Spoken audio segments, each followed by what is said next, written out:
इससे आवाज नहीं आनी चाहिए। अंग्रेजों का पूरा पूरा ये विचार था कि भारतवासी, भारत के रहने वाले जो भैया बहन हैं वे स्कूल न जाएं। अगर विद्यालय जाएंगे तो पढ़ लिख करके वो भी ज्ञानवान हो जाएंगे, ज्ञान को प्राप्त कर लेंगे। और अगर वो ज्ञानवान हो जाएंगे तो जो हम राज्य कर रहे हैं भारत पर, वो राज्य नहीं कर पाएंगे, क्योंकि उन्हें भी जानकारी हो जाएगी कि देश मेरा है और राज्य को दूसरा कर रहा है। इसके लिए उस समय विद्यालयों में खुली छूट नहीं थी पढ़ने के लिए, शिक्षा प्राप्त करने के लिए। उसके लिए हमें अंग्रेजों से इजाजत लेनी पड़ती थी। हमारे देश के कोई लोग पढ़ करके आगे निकलते थे। जब हमारे महापुरुषों ने कुछ अध्ययन किया, उन्हें कुछ ज्ञान प्राप्त हुआ, तो उन्हें यह समझ में आया कि देश मेरा है, मेरा राज्य होना चाहिए। लेकिन हमारे देश में हमारा राज्य नहीं है, दूसरों की हुकूमत पर हम कार्य कर रहे हैं। ये ठीक नहीं है, ये उचित नहीं है। अगर देश हमारा है तो शासन भी हमारा होना चाहिए। चंद्रशेखर आजाद, भगत सिंह, महात्मा गांधी, बहुत से हमारे देश के महापुरुषों ने एकजुट होकर के अपना एक योजना बनाई कि हमारा देश स्वतंत्र होना चाहिए। और इस स्वतंत्रता के लिए उन्होंने अथक प्रयास किया, परिश्रम किया, मेहनत किया। यहाँ तक कि रात दिन बराबर देश को आजादी दिलाने के लिए उन्होंने, उन महापुरुषों ने परिश्रम करते रहे, अपने घर द्वार को छोड़ करके आंदोलन करते रहे। उस आंदोलन के तहत हमारे देश के महापुरुषों को कई बार जेल भी जाना पड़ा, अंग्रेजों की गोलियों को खाना पड़ा, शहीद हुए और मृत्यु के घाट उतारे गए। तब कभी हमारे देश के शहीदों ने अपनी देश की तिरंगा को बढ़ाने के लिए प्रयास करते रहे। अंत में वह एक दिन समय आ ही गया, जो समय था 15 अगस्त 1947 के दिन हमारा देश आजाद तो हो गया, लेकिन पूरे रूप से स्वतंत्रता नहीं मिल पाई।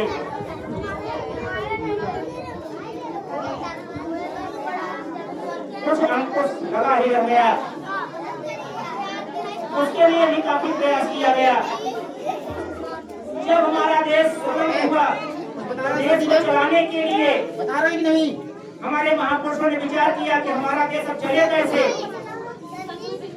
उस समय सभी लोग पढ़े लिखे नहीं थे, बहुत कम लोग ही पढ़े लिखे थे। तो जो हमारे विद्वान थे, जो हमारे महापुरुष ज्ञानी थे, जानकार थे, पढ़े लिखे थे, उन्होंने विचार किया कि अपने देश को चलाने के लिए एक संविधान की जरूरत पड़ेगी। और एक सभी भैया ध्यान रखें, तो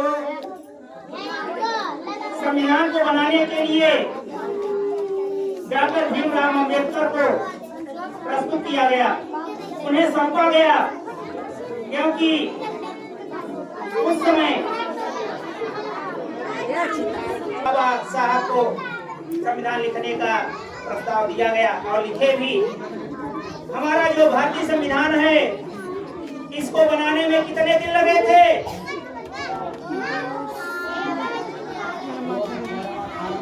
संविधान को बनाने में कितने दिन लगे थे? 2 वर्ष 11 माह 18 दिन। 2 वर्ष 11 माह 18 दिन। 2 वर्ष 11 माह 18 दिन। 18 दिन। 2 वर्ष 11 माह 18 दिन समय लगा था हमारा संविधान बनने में।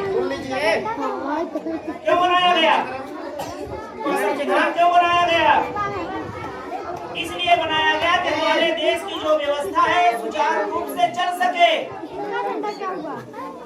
अपनी व्यवस्था को बनाने के लिए, जैसे घर का जो कार्यक्रम होता है या घर के जो मालिक होते हैं, उनका घर का काम कैसे चले उसके लिए विचार किया जाता है, नहीं किया जाता है। और विचार करके जो है उसी तरीके से काम किया करते हैं और सबको आदेशित करते हैं कि आपको ये काम करना है, आपको ये काम करना है, आपको ये काम करना है। उसी प्रकार से अपने देश को चलाने के लिए हमारे महापुरुषों ने संविधान का निर्माण किया और उसमें सबको अलग अलग कार्य दिया गया।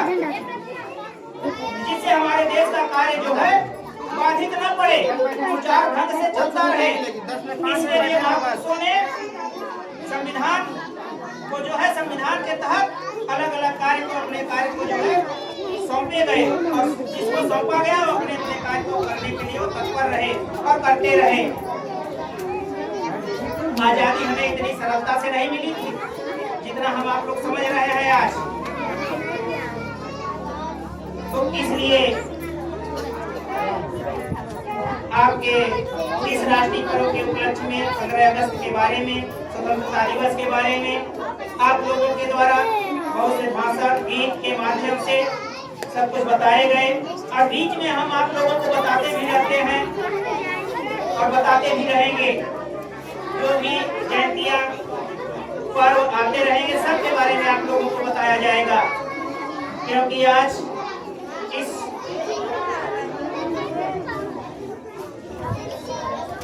आधुनिक दुनिया में जो हमारी प्राचीन सभ्यताएं थी वो लुप्त होती जा रही हैं, लेकिन हम चाहते हैं कि विद्यालय के माध्यम से आप लोगों को प्राचीन सभ्यता भी कुछ न कुछ ज्ञान मिलता रहे, प्राप्त होता रहे।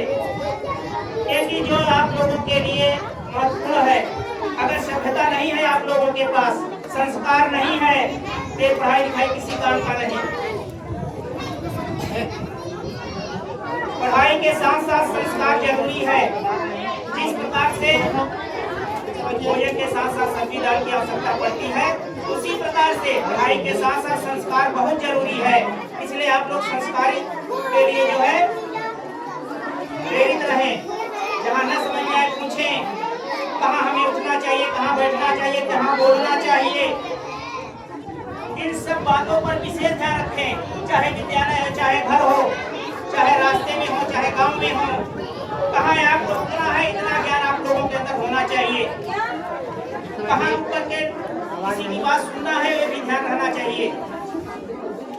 घर में अगर कोई लोग आए हैं, अधिक लोग आए हैं, मेहमान आए हैं, चार लोग बातें कर रहे हैं, उसमें भी आप लोगों को ध्यान देना होगा। वहाँ खड़े होकर बहुत से भैया बहनों ने देखा है कि जब हम पहुँचते हैं घर तो खड़े हो जाते हैं सामने। जब उन्हें आवश्यकता पड़े, जब बुलाए हैं तभी आए। उसी प्रकार से कोई घर में आया है, अगर कोई बुला रहा है तब तो सामने खड़े होइए, नहीं तो घर के बड़े लोग जो हैं वो उनका स्वागत करेंगे, जैसा वो निर्देश करें वैसा आप लोग कार्य करें। बहुत से बच्चों को हमने देखा है, ये गंदी आदत है। तो आप लोगों को संस्कार भी सीखना है और पढ़ाई भी। जब दोनों साथ में लेकर चलोगे तब अच्छे भैया बनोगे, तब आप लोगों के अंदर एक आदर्श गुण का निर्माण होगा और उस आदर्श गुण से आप आगे बढ़ेंगे। अभी आप लोगों के समक्ष भैया आलोक आ रहे हैं और वे आपको एक अपना वक्तव्य देंगे और उनके वक्तव्य को सुने। उसके पश्चात तुरंत ही आप लोगों को जो है प्रसाद वितरण होगा और प्रसाद लेकर के आप लोग तब अपने अपने घर की ओर जाएंगे। 5 मिनट लगेगा, ज्यादा से ज्यादा या 2 मिनट, इससे ज्यादा नहीं लगेगा। सबसे पहले मां सरस्वती को प्रणाम करते हुए यहाँ पर उपस्थित सभी को मैं सादर प्रणाम करता हूँ। हास्य की भाषा नहीं लिखी है, न ही गजल सुनाता हूँ, कविता लिखने नहीं आती, चीखे लिखते जाता हूँ।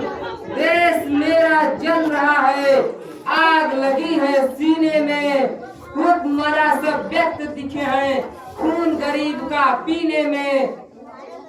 और राम मंदिर या बाबरी का पक्ष नहीं मैं लाया हूँ, घायल भारत चीख रहा है, चीख सुनाने आया हूँ।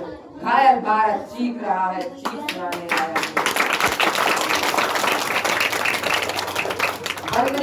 मां साहब की छत्र छाया में विराजमान आदरणीय प्रधानाचार्य महोदय, सम्मानित गुरुजन, मंचासीन अतिथिगण एवं मेरे बड़े साथियों, आप सभी को मैं स्वतंत्रता दिवस की हार्दिक शुभकामनाएं देता हूँ।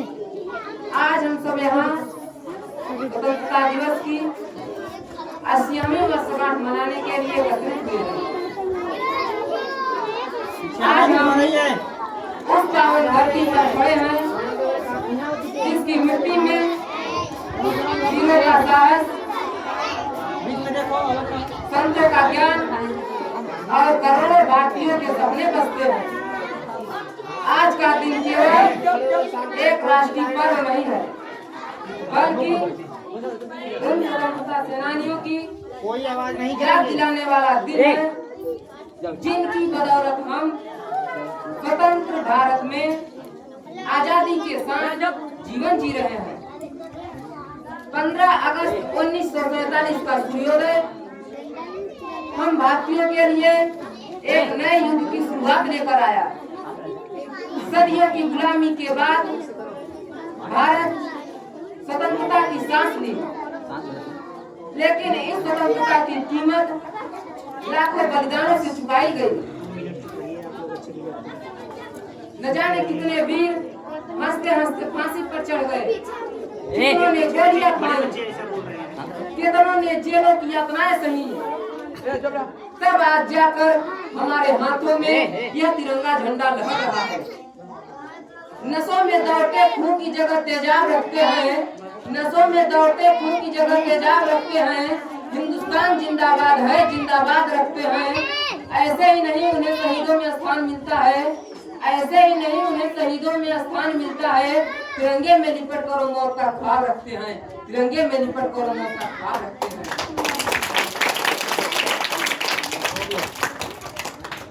आज के 200 साल पहले हमारा यह भारत देश धन धान्य, कला, संस्कृति, सभ्यता और व्यापार के क्षेत्र में एक समृद्ध देश था।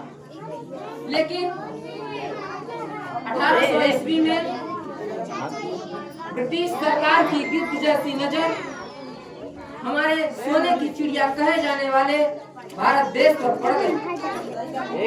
उन्होंने भारत में व्यापार के लिए ईस्ट इंडिया कंपनी की स्थापना कर दी।